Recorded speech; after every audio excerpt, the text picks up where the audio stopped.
Hello, hello. Welcome back, everyone. Welcome back to episode 9 of the CT Tech Cheat Code audio series. So, in today's episode, which I'm going to give you a trigger warning because we are going to be talking about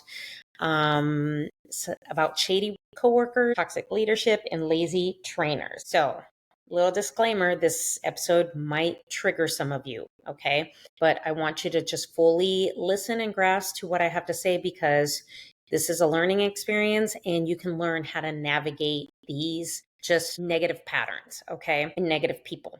So, let's really call it what it is. Not everyone that you work with or that's on your team really gives a shit, okay?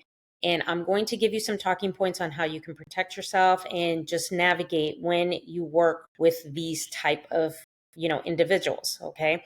And these types of people because they all exist in every workplace. It doesn't matter what industry you're in.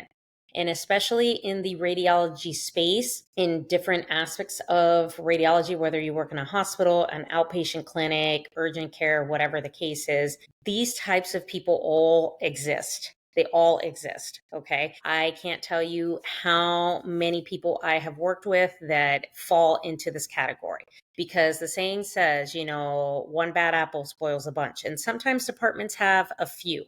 Okay. Not all of them, but just a few. So, the talking points that we're going to talk about in this episode is spotting the difference between feedback and shade, how you can address these concerns with your management and your chain of command, how to deal with passive aggressive coworkers, what to do when your lead tech isn't really teaching you anything, and building your own damn network and support system. Okay. So, let's first talk about shady coworkers. Now, I'm pretty sure all of you listening, you have at least one or two, okay, shady coworkers that they are very nice and smile in your face, but will tell on you on everything. Or if you confide in them in something, they will go ahead and gossip to everybody, and everybody in the department knows. Okay. We have a few of those in our department. Okay. We all do. I can tell you where I work, I have a couple. Okay. So honestly, you have to spot the difference between somebody giving you feedback and somebody that's really being shady. Of course, if you tell them something and they give you good feedback to how to improve your exams, of course, that's going to be good feedback. But if it's somebody that is like, oh, yeah, you're doing good, and then they turn around and say, oh my God, she doesn't know anything, he doesn't know anything, and he's just fucking stupid, let's say, for example, okay, then it's really shade. Now, what I don't condone is any kind of retaliation or bullying. If you are subject to that, because I would say a lot of places around the country have, policies about retaliation and bullying, and there's a zero tolerance on that. I know the hospital I work at, which is a level 1 trauma hospital, they have a zero tolerance when it comes to retaliation and bullying. So, like, it's immediate reprimand, like to the highest degree. So I don't condone that. And if you feel that you are being bullied, not only by your management, by, coworkers or somebody like that, you usually have a chain of command that you go, by. So, and if that person doesn't help you, you can go to the next level chain of command. Okay. So just make sure you utilize that. We don't like to go ahead and, tell on anybody. But then again, you're not going to get picked on and get bullied and get harassed because most places have a zero tolerance policy on that. And then there is a way that you can address concerns to, your management team saying, listen, so-and-so, this is really bothering me. This is what they did. They're harassing me. Make sure you utilize your chain of command for that because that's what it's there for.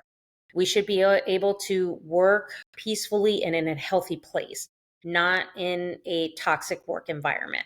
Okay. Now, there are places that you're going to be at where you're going to have toxic leadership. It exists, guys. Okay. So what you do in that case is that a lot of places you can bring a neutral third party, with you to say, hey, I don't like what you're doing. I'm very concerned about this. It's really bothering me, whatever the case is. And if they're not going to take your concerns seriously, you go above them and say, listen, I've tried to communicate with my supervisor. It's not working.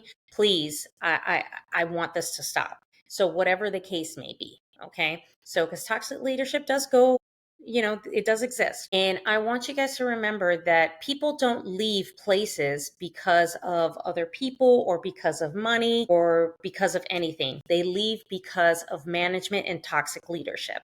That's why people leave and that's why people quit. Or a lot of techs go and travel because of that dynamic, because they need better work-life balance. And if your job is not going to give you that, you're going to go to somewhere where it will. Okay. Now, the third point that I'm going to deal with is lazy trainers. I know this is going to trigger the fuck out of some of you, okay? In my career, I've been a technologist for 22 years. And I can say I've encountered some lazy ass trainers. So lazy ass techs that will train you the bare minimum and do not explain anything, which is absolutely horrible. And to say, push this button, push that button, this is that. No, you don't want to be paired up with somebody like that. If you are paired up with somebody like that currently, tell your management team, get somebody else, somebody that is going to explain to you and make sure that you do things the right way. I could tell you the difference between a textbook tech and a button pusher versus the tech that can go in there and navigate that CT room. It's very easy to spot. And I can tell from a mile away exactly what kind of technologist you are going to be. Do not, please do not fall into that trap. There's people that are lazy. They don't want to train. They're over it. They're unhappy. They're not confident because they think that, hey, you're going to take their job, that you're going to be better than them. That is a confidence problem and a self-esteem issue within themselves. That is not you. So make sure you get paired up with somebody that is going to train you the right way. Okay. Now, how to deal with passive aggressive coworkers. You know what I say to this? Kill them with kindness. Okay. Because a lot of times when they're passive aggressive, it's because they've got something internally going on with themselves, or they got screwed out of a position, or this or that. Now, not to say that, all of us haven't been passive aggressive at one time. I know I have. I've learned from those mistakes and I've been, and I just sought out to be a better person. Okay. So what I say to this is that just kill them with kindness. And sometimes you just got to ignore a lot of the shit that comes out of their mouth. Okay. Because a lot of it just does not apply. Okay. So you can work cohesively. You don't have to like everybody you work with, but you can still work with them on a respectful level. Okay. Now, what to do when your lead tech or your supervisor or whoever's training you isn't teaching you anything? I would voice that concern and go to whoever's above them and say, listen, I'm not being trained the proper way. I need to learn X, Y, and Z. Who else in the department can help me achieve that? Because there are some lead techs that do not want to train. I've encountered a few of them. They're like, no, I don't like to train anybody, or I just simply don't want to. Then I would insist that you go to whoever's above them and say, listen, I really need to learn this because I have to pass the registry. You want me to cover these shifts, this and that, but I have to be trained properly. Don't be afraid to use your voice and speak up. A lot of people don't speak up. You need to, because then they're going to come back at you and say, hey, you didn't learn X, Y, and Z. Well, you didn't teach me that. Well, why didn't you ask? So make sure that you get that voice, because at the end of the day, it's going to fall on you. Now, building your own network and support system. So you know that you work around a lot of techs. Build your network and your support system with techs that you know that are good, that can teach you things, that will make sure that you are an expert in what we do. That is a good support system. Somebody you can lean on, somebody you can trust and say, hey, I'm not doing this. Can you help me out? Can you take over this exam? Blah, blah, blah, whatever the case is. Okay. If you're not sure, I get texts now in my department that they go, hey, I'm not sure about doing this. Can you just do this exam? And then just tell me, so I know for next time. Sure. Absolutely. Okay. It's part of being a team. Now, as far as networking, what I strongly suggest, and I've done this over the years, and trust me, if I ever need a favor or a job, I could call on any one of these people. When you get clinical applications people, you get, service people, you get, those contrast reps or the ones for the IVs, make friends and network with people. I can't tell you how important that is. Make sure you network with these folks. It's super important because you never know somewhere down the line where you will need them.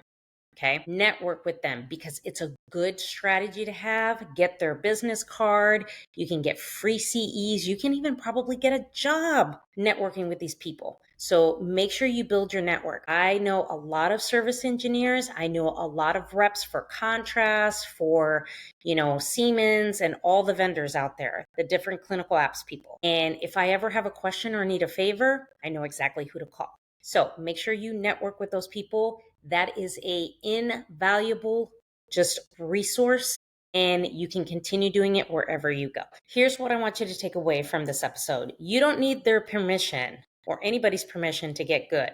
Okay. You can do that on your own. And with the CT Blueprint, I'm going to get you there because I've built that course for techs that were ignored and got shitty ass training and were trained inadequate. So make sure you go grab it. The link is in the show notes. Okay. So in episode 10, which is the last episode, is we're going to talk about next level certifications and becoming the go-to tech. All right. So thank you so much for joining and listening on this episode. I'll see you in episode 10.